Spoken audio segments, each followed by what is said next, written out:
जी कहिए। सादिया साहिबा, हमें मिलना होगा। खैरियत तो है? क्या हुआ सलीम साहब? मुझे आपसे एक अहम बात करनी है, इसीलिए हमारा मिलना जरूरी है। ठीक है।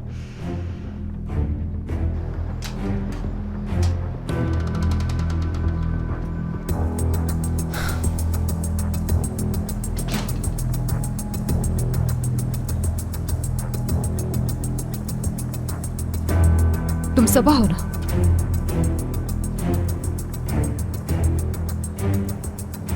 जी मैं ही हूँ, लेकिन आप कौन हैं? कहीं जा रही हो क्या तुम? आप कैसे जानती हैं मुझे? मैं तुम्हारी अम्मी को ढूंढ रही थी। अगर मेरी अम्मी को ढूंढ रही हैं तो वो यहाँ नहीं है। कोई बात नहीं, तो मैं तुमसे ही बात कर लेती हूँ। क्या मेरी अम्मी आपके यहाँ काम करती हैं? नहीं। देखिए, मुझे कुछ समझ नहीं आ रहा। देखो सबा, मुझे तुमसे बहुत जरूरी बात करनी है, लेकिन यहाँ पर नहीं।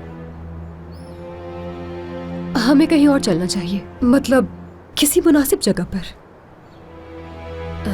आपको नहीं जानती हूँ मैं आपके साथ कहीं भी नहीं जा सकती। जो कहना है यही कह दे।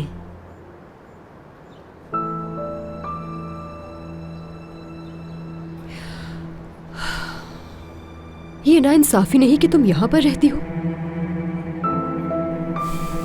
आखिर आप बताएंगी कि बात क्या है?